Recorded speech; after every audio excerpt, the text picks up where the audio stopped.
So, there's a new Resident Evil game coming out tomorrow, and as of time of writing, I am personally looking forward to going back into that first-person Resident Evil style from the critical and commercial success of Resident Evil Survivor, haha obvious joke. But no, I am really looking forward to playing the sequel to RE7, which I am so very in love with. So I thought it would be fun to do a Resident Evil marathon that'll lead up to me reviewing Resident Evil Village, starting with the GameCube remake of the original Resident Evil on the PS1.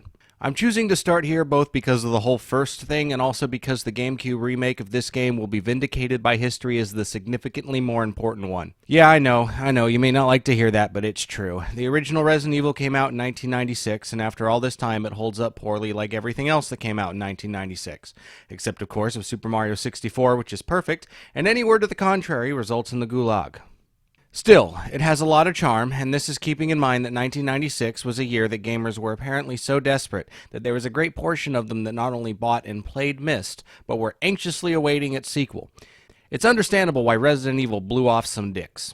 However, we all know the story. After its sequel expanded off the formula and smoothed it up a bit, followed by a third game aimed at the more hardcore fans, which was then accompanied by a couple of spin-offs, and finally a remake, where the original creator got the chance to make his Sweet Home-inspired masterpiece with technology that allowed him to do what he wanted and that was backed by major publishers. And we were gifted with the Resident Evil remake for the Nintendo GameCube. A game so good it's been copy-pasted onto everything. A masterpiece that not only blew its original counterpart out of the water, but set the standard for how a remake should be done in gaming way before it was cool to do so. It basically took the game that birthed the survival horror genre and made it into the game that birthed the video game remake genre. An idea in and of itself that was so good, the series did the same thing again in 2019 with Resident Evil 2 Remake, which was awesome, and the Resident Evil 3 Remake, which I haven't played yet. I'm still waiting on a $15 price tag for that one. That might be a cliff-noted revisionist history to some, but this is a review and not an analysis, so it'll work for now. Plus, that covers just one part of Resident Evil's history that revolutionized gaming because it did that multiple times. Trust me, we'll get to that. Still, regardless of the original Resident Evil's impact, it can't hold up to how Remake remade the game. Leading into the next part, how well does the game hold up?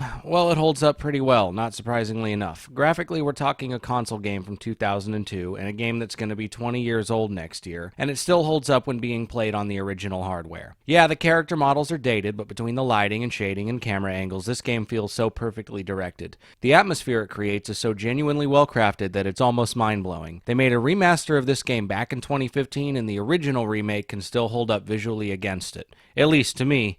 You know, given a lot of context. Alright, that might be a stretch, but if all you have is a GameCube copy or a ROM of the GameCube copy, you won't be hurting for an engaging, terrifying experience.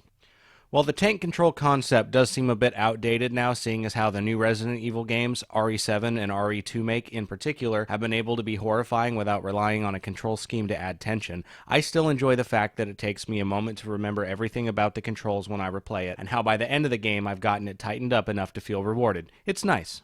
I mean, you can't forget about all the new additions. An expanded game map, Crimson Head enemies, more boss fights, better soundtrack, amazing soundtrack. I mean, that soundtrack is... Gee... God, the sound design in that game just, it's horrifying. It's I wet myself frequently. It's good. It's good. Everybody knows it's good. The game's been out for 20 fucking years and everybody's talked it up to death. All right then.